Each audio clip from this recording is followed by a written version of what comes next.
Everyone, কেমন আছো তোমরা? আশা করি খুব ভালো আছো। আমিও খুব ভালো আছি। তো পুজোর পরপরই ব্লগটা শেয়ার করছি, সেই জন্য তোমাদের জিজ্ঞাসা করছি পুজো কেমন কাটলো। আশা করি ভালো কেটেছে, আমারও খুব ভালো কেটেছে। আর আজকে যে ব্লগটা শেয়ার করছি সেটা হলো আমার ফেভারিট ডিশ রান্না করছি, ভাবলাম সেই কারণে তোমাদের সাথে শেয়ার করি। তাছাড়া অনেকগুলো দিন আমি ব্লগ দিই না, ব্লগ ভিডিওস মানে করা অনেকগুলো মাস হয়ে গেছে আমি করছি না, টোটালি বন্ধ রেখেছি। তো সেই কারণে মনে হলো যে আমি একটা ছোট্টখাটো ব্লগ শেয়ার করি, তাতে আমারও ভালো লাগবে। কেন কি আমি ঘরেই তো বসে থাকি, নর্মালি এডিটের জন্যই ভিডিওটা করা হয় না। সেই কারণে এডিটটা যদি পটপট করে নিতে পারতাম তাহলে তো ভিডিও করা যেত। তো এডিট করা নিয়ে আমার খুবই সমস্যা হয়, সেই কারণে আমি ভিডিওটা মানে করতে চাই না। ভাবি যে এডিট করব, জমি রাখবো, ফোনে স্টোরেজ ভর্তি হয়ে যায়, আর কিছুই না। তো আর ফোন প্রচণ্ড হ্যাং করে যদি বেশি ভিডিও হয়ে যায়। তো যারা ভিডিও করো তারা নিশ্চয়ই জানো, তারা নিশ্চয়ই তাড়াতাড়ি করে ভিডিও করে তাড়াতাড়ি ডিলিট করে দাও। তো সেই সূত্রেই বললাম। দিয়ে একেবারে আমি সবজিগুলো দেখো কেটে নিচ্ছি, যেরকম উচ্ছে আর যেগুলো লাগবে তোমার এই কী যেন লোটে মাছটা করতে গিয়ে, সেই জন্যে। আর এখানে মনে হয় আমি পটল ভাজা করব, কি করব আমি ঠিক জানি না। এখানে পটলটা দিয়ে আমি ভিডিওটা এডিট করতে বসেছি। ভিডিওটা অনেক দিন হয়ে গেছে আমি করেছি, কিন্তু যেহেতু এডিট করিনি সেহেতু আমার মনে নেই কী রান্না করেছিলাম। তো মনে হলো যে আছে যখন এডিট করেই নিই ভিডিওটা। তো পটলগুলো এটাই দেখাচ্ছিলাম, পটলগুলো পুরো আমার হাতের মানে ওই চাটুটা হয় ওই সাইজের, তো সেই জন্যই দেখাচ্ছিলাম। তো আমি মনে হয় পটলটা তরকারি করব, আসলেই ভাজা করব না, যেভাবে কাটছি তো দেখে সেটাই মনে হচ্ছে।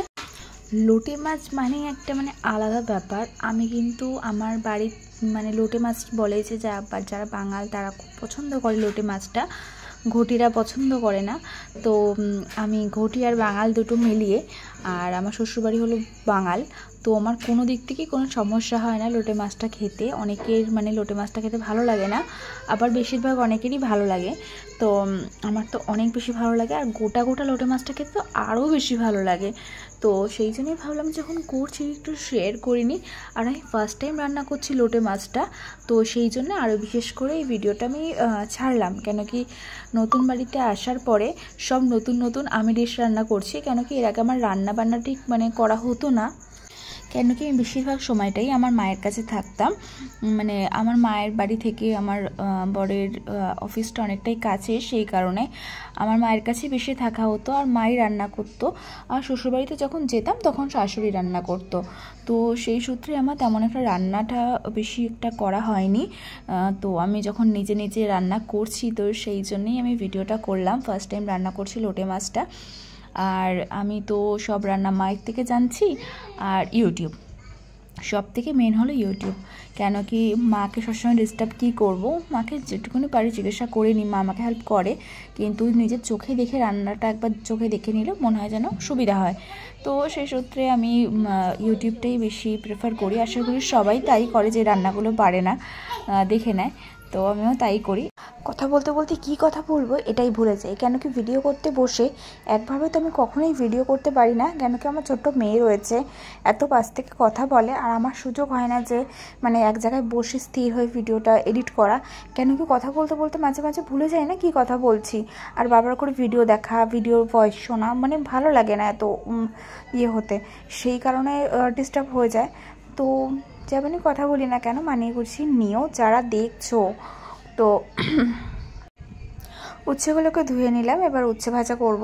আসলে বাপের বাড়ি থাকতে কখনো উচ্ছে ভাজা খেতাম না, উচ্ছে সেদ্ধ উচ্ছে ভাজা একদমই পছন্দ না আমার, তেতো জিনিসটা। কিন্তু এখন করতে হয়, খেতে হয়, মানে সময়ের সাথে সাথে মানুষ অনেক চেঞ্জ হয়ে যায়, এগুলোই তার প্রমাণ। কেন কি নিজের শরীরের জন্যই তো তেতোটা অনেক বেশি প্রয়োজন।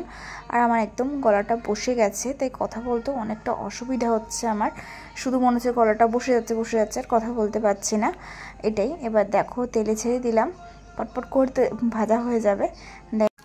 এক সাইডে ভাত বসিয়ে দিয়েছি, অন্য সাইডে উচ্ছে ভাজা হয়ে যাওয়ার পর পটল ভাজা করতে বসিয়ে দিয়েছি। বেগুন আলু ভাজা মানে এক এক রকমভাবে করছি। পটল আলুর তরকারি করছি মেবি, এখনও আমি দেখিনি ভিডিওটাতে।